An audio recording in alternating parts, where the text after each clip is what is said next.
Hello, I'm Jerry Stewart, and Happy New Year 2024. You know, when I was a little kid and they were talking about what was going to be going on in 2024, they were talking about some crazy things happening. They were talking about us not having cars anymore and maybe just float around with air blowing up from the bottom, from the ground up, and we just, float along. I don't see us doing that yet, but I do notice that there are robotic automobiles and trucks that make deliveries. And of course, we've got spaceships that can just shoot us to another planet.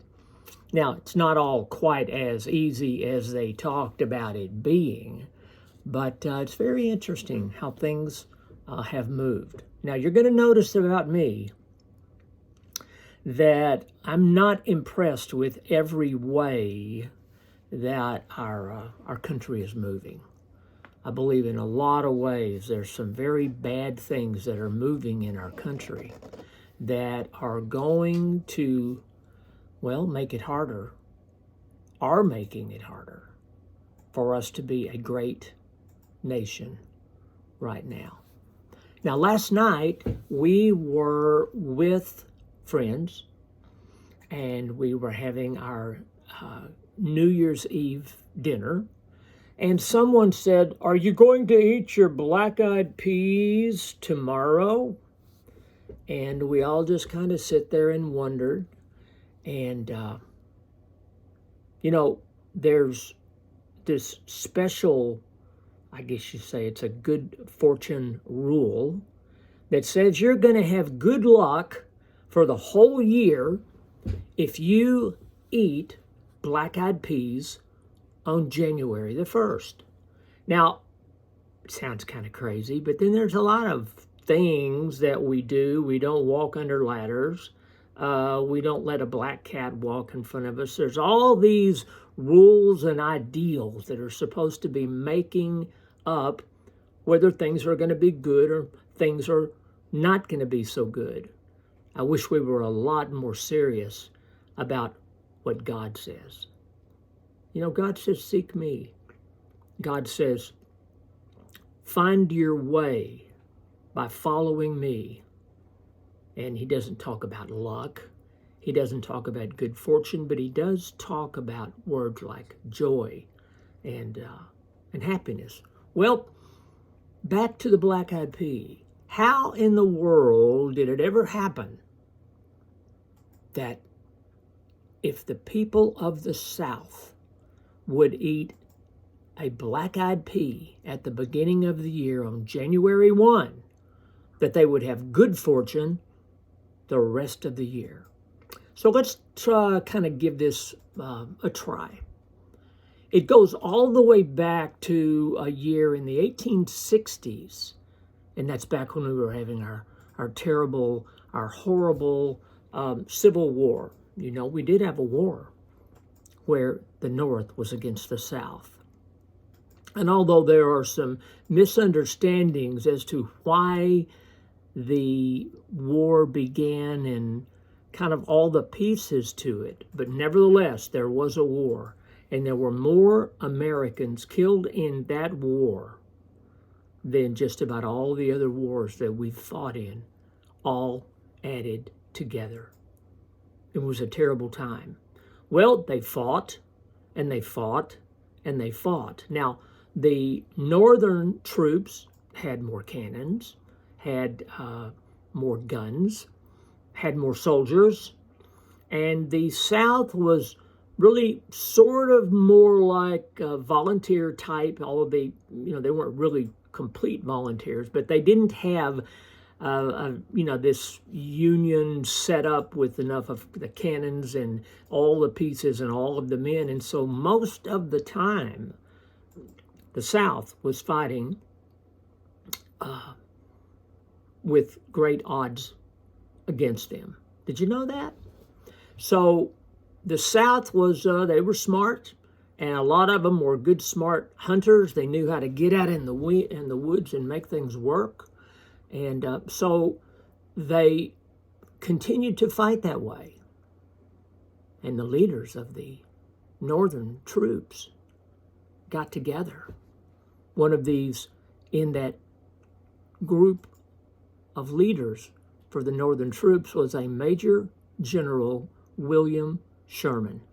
Now, he marched his troops in the southern states, and he was determined to find a way to break the spirit of the southern states.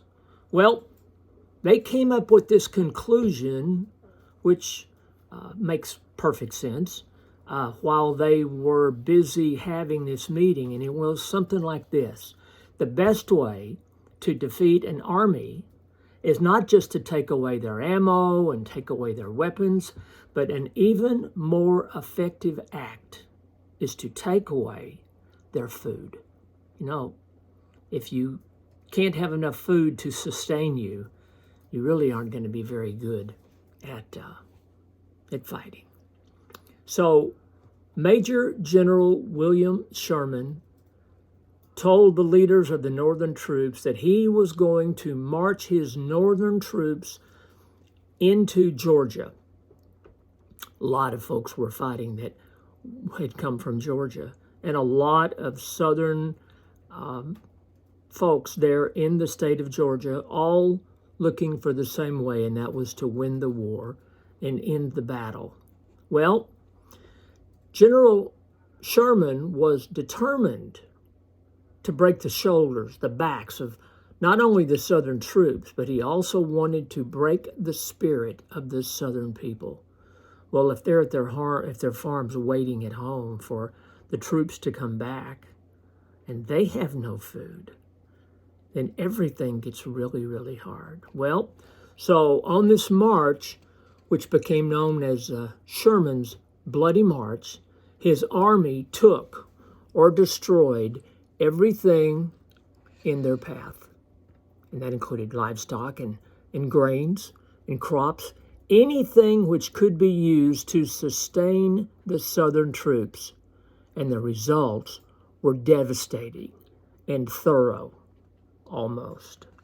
The South could see that they were in a very, very bad spot, and they could see that if everything continued, there would be nothing for the troops to eat, to sustain them as they battled. So Sherman and his troops would come into areas where there were farms and crops and fields, and they would just light everything up. They would kill all the crops. And when they would kill the crops and burn them to the ground, not only was there nothing for the troops to eat, there was nothing for the people to eat. And it got worse and worse and worse. Well, the southern people started saying, does this mean that we're through? Does this mean that there's nothing else that we can do? And then they began to think, what crops do we still have left? Well, they would be out and look across their farm, the acreage and the room and the land there, and they would just see scorched fields, whether it be corn or beans or whatever it may be. And everything's gone, except one thing that's in their silos, and that is this bean called a black eyed pea. Have you seen a black eyed pea before? Just kind of black and white. And if you've ever eaten a red bean before, then you know that to get a black eyed pea ready to eat, you've got to boil it. Sometimes you boil it in maybe some ham bones or something to give it a flavor, and you could eat it. However, the people had learned and determined long before the war that the black-eyed pea was not a food for the people to eat. It was a food that was mainly fed to the hogs. Well, if it's hog food, who's going to say, well, yeah, we're going to eat hog food? It didn't have too much of appeal to it, but they thought. So they got it all ready and, cooked it up and tried to make it as appealing as it could be. And then the people began to eat it. And you know what they found out? They found out that the black-eyed pea was nourishing, lots of protein, and able to sustain the folks, the troops, the farms, the citizens of the South, to sustain them from starving. And the food was used to feed the troops. Now, imagine how it would be if you're out fighting for your life and you come to an area where you're hoping to get some food and there is no food except hog food, the black-eyed pea. Well, it was a humbling experience for the people, but they felt blessed and lucky that the black-eyed pea had become an important source in the South for food. And they still talk about the black-eyed pea even to this day. If you went to the store right now, you would see bags of black-eyed peas to be sold. And there are people who will cook them up like they would cook other types of beans and then serve them. Not just on New Year's Day, but all through the year. My mom and dad would serve black-eyed peas to us kids. I didn't have that much of a joy by eating the food, but it wasn't that bad. And so that's what we did. Now, think about this. They thought they were through, and then they fought with all their might and all their heart, and then they were fed the black-eyed peas. Now, they still weren't being fed a lot of other meats and other things that had been taken away, but they were still able to keep on fighting. Now, so what did the South say? God has saved us. God has saved us to fight this battle on. And they talked about how they had a great opportunity to continue on fighting if they had this food, the black-eyed pea. So after the war, because of they said, luck and the saving of the peas to feed the troops and the people and the citizens in the cities and states, after that, they began to see that the black-eyed pea was a successful, a miracle that had been given to the people by God.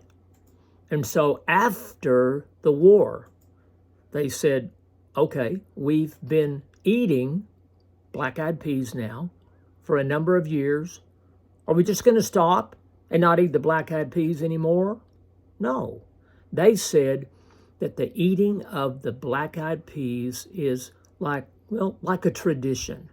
And to anyone in the South, that if you would eat this lowly black-eyed pea on New Year's Day, that it's sure to bring good fortune for the year. So, are we still having all of our black-eyed peas today? Now, I didn't eat any. I did not eat any. That doesn't mean I'm not for the South. It doesn't mean that I'm not for us, feeding, and I'm not too proud to eat food that used to be fed to the hogs. But I just don't quite see it still on today. But some people will not go forward unless they've eaten their black-eyed peas. Now, here's my question to you before we wrap this up. Did you eat yours? Did you eat your black-eyed peas today? Are you going to eat your black-eyed peas and thank God for what He gave to the troops back in that very horrible, horrible Civil War? Let's think about that. And if we do believe that that's a tradition that God set up, how about we think about the other traditions in our nation, the other traditions in our states, our other traditions that we can follow God and honor Him. So have a Merry, Merry Christmas. And if you like this story, go over to our website. And it's to get there, you go www.jerrystewartusa.com. And when you go over there, you're going to see a number of sample stories that are, well, like this, just interesting things that you really, really never knew about, but things to teach us about where we've come as a nation, as a people. And quite frankly, I believe that we are in a bad spot right now in our nation because we're not necessarily putting God and His Word and His leadership in front of us to follow. We hope to see you at our site. We hope for you to be praying for us because we've got to save our nation. God bless you. I'm Jerry Stewart. See you next time. Bye-bye.